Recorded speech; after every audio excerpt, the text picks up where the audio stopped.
بيكم في مطبخ التوفير مع ام محمد. ازيكم حبايبي؟ عاملين ايه؟ يا رب كلكم تكونوا بخير. النهارده بقى هنحضر الفطار مع بعض. هنعمل مع بعض المحشي فلفل وبتنجان وكوسه، وكمان هنعمل مع بعض الفراخ البلدي محشيه في الكيس الحراري. لو المحشي بيبوظ منك او بيجلد منك جربي الطريقه دي بجد هتعجبك. اول حاجه انا عندي هنا المحشي، انا عندي هنا الكوسه والبتنجان وكم قرن من الفلفل. انا قورتهم وغسلتهم كويس بقى بالشكل ده. وعندي هنا بقى فرختين بلدي حجمهم صغير، ده فراخ بلدي انا عايزه اعملهم النهارده مشويين في الكيس الحراري. يلا نشوف هنعمل ايه اول حاجه مع بعض. يلا بينا. اول حاجه انا غسل الفراخ كويس ومنضفاهم كويس. طبعا الفراخ دي انا مربيها في البيت، هي حجمها متوسط مش كبير قوي. طبعا انا عندي هنا بقى التتبيله.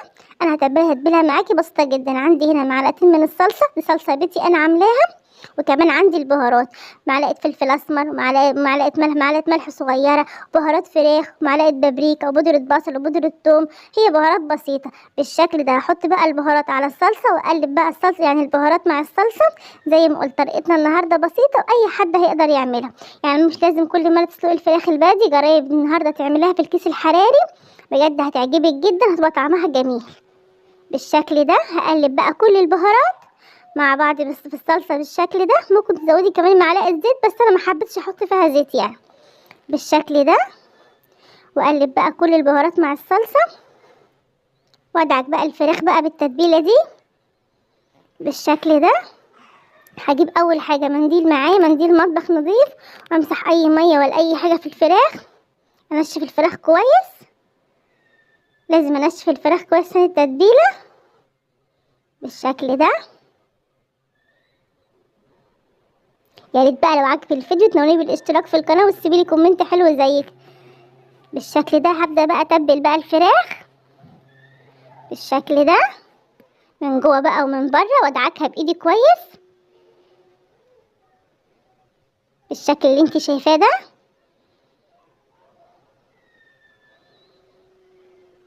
لازم اتبل بقى الفراخ كويس. هتبلهم بقى من تحت الجلد وكله بقى الفراخ بالشكل اللي انت شايفاه ده. وهقلب برضو الفرخه واتبلها برضو. بعد ما تبلتهم بقى اسيبهم بيتبلوا بقى حوالي ساعه، ممكن تعمليها من بالليل. دلوقتي بقى هنحضر، سيبنا الفراخ تتبل. دلوقتي بقى هنعمل الرز بقى اللي يعني نحشي بالفراخ.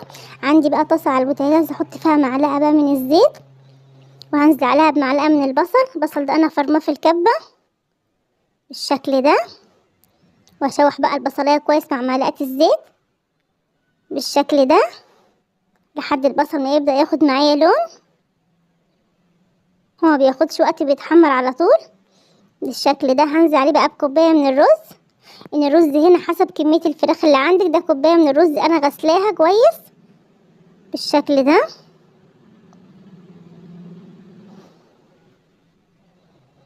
افضل بقى اشوح الرز مع البصله. لو عندك كبد وقوانص ممكن تشوحيهم الاول بعد كده تنزلي بقى بالرز، بس انا عاملاه النهارده يعني بالبصل بس كده. احط بقى معلقه صغيره من الفلفل الاسمر، واظبط لها بقى الملح بالشكل ده، واشوحهم برضو مع بعض كويس. زي ما قلت هي طريقه الرز بسيطه جدا بالشكل ده. هنزل عليه بقى بكوبايه من الميه. مقدار الميه حسب يعني مقدار الرز، يعني كوبايه الرز ليها كوبايه ميه بالشكل ده. واقلبهم بقى مع بعض كويس واسيبه لغايه بقى ما يتشرب الميه دي ويبقى 3/4 سوا. انا مش عايزاه يستوي سوا كامل عشان لسه هيخش الفرن يعني بالشكل ده. بدأ يتشرب معايا بقى، هسيبه بقى لحد ما يعني ايه 3/4 سوا. ده شكل بقى الرز بعد ما استوى. عندي هنا الفراخ بعد ما اتبلت. ممكن تتبلي الفراخ من بالليل بقى للصبح، يعني تسيبهم في التلاجة، تتبليهم وتسيبهم في التلاجة. بس انا تبلتهم الصبح وسبتهم حوالي ساعة بالشكل ده. هبدأ بقى احشي الفراخ بالشكل ده. احشي بقى الفرخة، يعني الرز عندي هنا 3/4 سوا، فيعني احشي الفرخة براحتك. كده كده هو الرز واخد يعني نسبة كبيرة من السوا، فعشان كده يعني ما تخافيش هيستوي معاكي بالشكل ده. هحشي بقى الفرخة كلها المعلقة بقى كده بالشكل ده، واحشي الجناب وتحت الجلد كل اي مكان يعني هحشيها كلها بالشكل ده. جربي بقى التتبيلة دي والطريقة دي بجد هتعجبك جدا، وتغيير مش كل مرة لازم نسلق الفراخ البلدي، ممكن تشويها برضو بطريقة بسيطة زي كده هتطلع معاكي جميلة جدا وتعجب ولادك بالشكل ده. احشي برضو تحت الجلد بالشكل ده. هفرد بقى الرز بايدي بقى بالشكل ده، وبعد كده اكتف بقى الفرخة واحشي برضو هنا بين الورك بقى بالشكل ده، معلقة برضو فرد بقى بايدي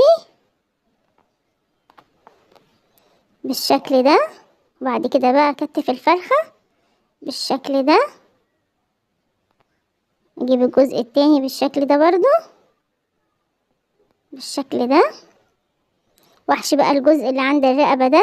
انا شايلة الرقبة، هحشي بقى الجلد بتاعها برضو بالمعلقة برضو، ممكن تيجي معلقة صغيرة وتحشيه بالشكل ده، يكون شكلها جميل وبجد طعمه جميل جدا بالشكل ده.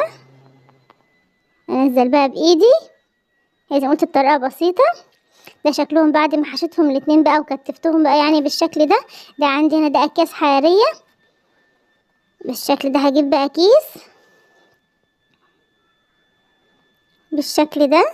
الاكياس دي بتتباع عادي يعني، سعرها مش غالي يعني، فيها 5 اكياس ب10 جنيه بالشكل ده. وفي بقى الرباط بتاعهم بالشكل ده. هجيب بقى الكيس بالشكل ده، افتح بقى الكيس معايا، وهجيب بقى معلقة من الدقيق ورشها جوه الكيس بالشكل ده، بحيث يعني في انواع من الاكياس الحراريه يعني ايه تلزق فيها الاكل يعني، يعني احتياطي عشان الاكل ما يلزقش فيها انا برش معلقه من الدقيق. جربوها بجد هتعجبك، لان في انواع كتير مكشوف، في انواع كويسه. هي رشه صغيره من الدقيق بقى بالشكل ده. هجيب بقى الفراخ واحطهم، هم حجمهم صغير فعشان كده انا حاططهم في كيس واحد. لو عندك الفراخ حجمها كبير ممكن تحطي كل فرخه في يعني في كيس لوحدها بالشكل ده. واحط بقى الفرخه التانية وهربط بقى عليهم بالرباط بتاعه بالشكل ده. هربط بقى بالشكل ده، وهجيب بقى السكينة واخرم بقى الكيس يعني ايه بالشكل ده، فتحة صغيرة في الكيس هنا، وادخلها بقى الفرن تستوي. بعد ما تستوي نشوفها مع بعض. دلوقتي بقى هنحضر بقى المحشي. عندي هنا طاسة على البوتاجاز بقى، احط فيها معلقتين كبار من الزيت وهنزلها ببصل مفروم.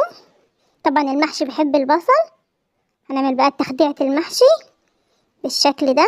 بس يعني المحشي بيحب البصل، يعني بفرمي بصلايه كبيره كده او اقطعها صغير على ايدك، وافضل اقلب فيها لغايه ما تدبل معايا وتاخد لون بالشكل ده.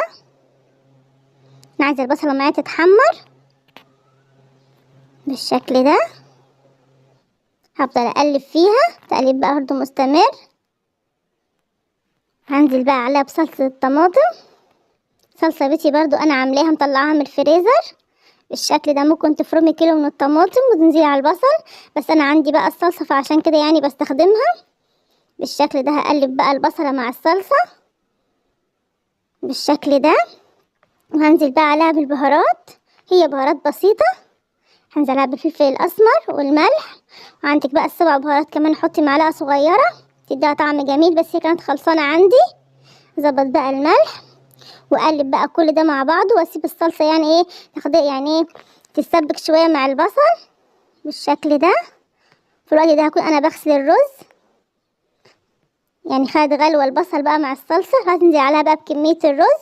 كميه الرز يعني حسب كميه المحشي اللي انت عاملاها. انا عامله كميه ما شاء الله من المحشي، الفلفل والبتنجان والكوسه، يعني عامله كميه كبيره.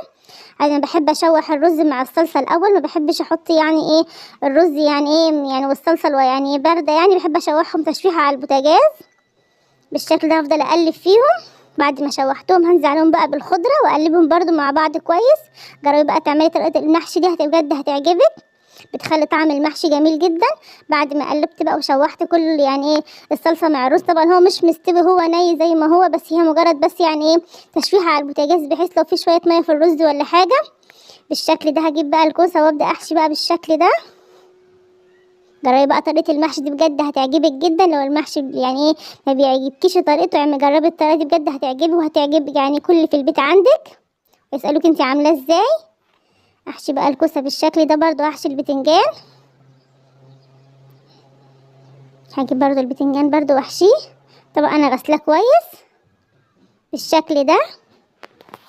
لحد بقى ما اخلص كل الكميه اللي معايا. هبدا احشي المحشي كل الكميه، برضه انا مش بملى المحشي للاخر، بسيب يعني مساحه بحيث تسيبي الرز يستوي بالشكل ده. بسيب جزء عشان الرز يستوي، ما يبقاش يعني الرز مالي المحشيه وما يستويش بالشكل ده، لحد بقى ما اخلص كل الكميه اللي معايا نفس الطريقه. ونشوف بقى الخطوه اللي بعدها هنعمل ايه بقى في المحشي. ده شكله بعد ما خلصت كل الكميه. انا حشيت معايا الكميه زي ما قلت، انا عامله كميه ما شاء الله كبيره. انا خلصت بقى كل كميه المحشي وحشيتها. دلوقتي بقى نشوف هنعمل ايه مع بعض. عندي بقى هنا طاسه على البوتاجاز فيها معلقتين من الزيت. انا بحب احمر المحشي قبل ما يستوي، يعني انا بحمره الاول له تشويحه الاول. هو محشي بالرز بقى بالشكل ده في الزيت، ان كان الكوسه او البتنجان بالشكل ده. هي مجرد تشويحه بسيطه. لو مش عايزه تحمريه بقى في الزيت يعني ممكن تدخليه الفرن بعد ما يستوي، او ممكن تسويه في الفرن يعني في الصينيه وياخد يعني ايه، يعني يتحمر من الوش من الفرن. بس جربي طريقه يعني تحمريه الاول وبعد كده تسويه، بجد هيعجبك جدا. هو بياخدش وقت، هي مجرد تشويحه بسيطه للكوسه يعني والبتنجان بالشكل ده اللي هيتحمر معايا. هبدا بقى اطلعه معايا بالشكل ده، هو مش واخد لون يعني، هي تشويحه بسيطه بس تفرق في الطعم جدا. وما تخليش ما بيكون شارب زيت ولا حاجه. انا بصفيه كويس على صينيه، بعد كده ببدا ارصه بقى في الحله، يعني ايه ببدا اصفيه كويس من اي زيت بالشكل ده. هي بتاخدش وقت يعني معاكي، وتكون يعني ايه اتشوحت معاكي واخدت لون بسيط كده بالشكل ده. برضو هعمل البتنجان برضو بنفس الطريقه. دلوقتي برضو انا بشوح البتنجان. طبعا البتنجان ما بياخدش وقت، مجرد ما تحطيه اللي بيه على طول. يعني انا بتعملي الطريقه دي بجد في المحشي بتخلي البتنجان ما يكونش مجلد معاكي، يعني بيكون مستوي ودايب معاكي. جربي الطريقه دي بجد، انك تحمري بقى البتنجان بعد ما تحشيه في الرز يعني في معلقتين من الزيت على البوتاجاز بنفس الطريقه دي بجد هيعجبك. ده شكل بقى المحشي بعد ما خلصت بقى كل الكميه. انا هسيبه يبرد تماما ويصفي يعني يصفي اي زيت فيه بالشكل ده. الحله اللي هحط فيها المحشي انا موقفاها بالشكل ده، وابدا ارص المحشي بالطول بالشكل ده. انا ركناها يعني على رخامه المطبخ، وابدا ارص كل الكميه بنفس الطريقه. ده شكله بعد ما رصيت كل كميه المحشي بالشكل ده. وهحط بقى الفلفل يعني فوق البتنجان بقى بالشكل ده. انا بحب زي ما قلت لكم ارص بالطول بقى بالشكل ده. هحط بقى كل يعني الفلفل اللي معايا بعد ما خلصت رص الحله بالشكل ده. ده شكل الحله، شايفين شكلها ما شاء الله. جربي بقى طريقه المحشي دي بجد هتعجبك جدا. عندي بقى الشوربه، انا كان عندي شوربه يعني في الفريزر فطلعتها، عشان كده انا عملت الفراخ مشويه. يعني ممكن انت لو ما عندكيش يعني شوربه ممكن تسلقي الفراخ برضه، تعملي عليها التتبيله وتدخليها الفرن تتحمر، بجد هتعجبك برضه. حط بقى مقدار الشوربه. ده شكل مقدار الشوربه يعني 3/4 يعني ايه حله المحشي بالشكل ده. حطه بقى على البوتاجاز واسيبه لغايه ما يغلي معايا بالشكل ده. طبعا شايفين شكله هو بيغلي معايا. هبدا بقى اهدي بقى عليه النار واسيبه لغايه يعني نار متوسطه لحد ما يكمل سوا. هنا بدات بقى اهدي النار، يعني هغطي عليه بقى واهدي عليه النار واسيبه لغايه بقى ما يستوي معايا. شايفين شكله عامل ازاي بالشكل ده. عندي بقى هنا الفراخ طلعت من الفرن. هبدا بقى اوصل الكيس بالشكل ده واطلعهم. شايفين شكلها ما شاء الله مستويه ودايبه جدا بالشكل ده. بقى احطهم بقى في الطبق. بعد بقى ما استوى حطيتها بقى في الطبق. شايفين شكلها مستويه وجميله جدا. جربوها بجد هتعجبك. وده شكل الاكل بعد ما استوى. ده شكل المحشي ما شاء الله. ده شكل البتنجان بجد جميل جدا. وادي بقى عندي هنا طبق المحشي، وكمان عملت بقى طبقين من السلطه، وادي الفراخ، وادي طبق من الشوربه اللي كانت عندي بالشكل ده. هي سفره سهله وبسيطه. اتمنى يكون الفطار النهارده عجبكم. لو عجبكم الفيديو بقى نوروني بالاشتراك في القناه، وكل سنه وانتم طيبين.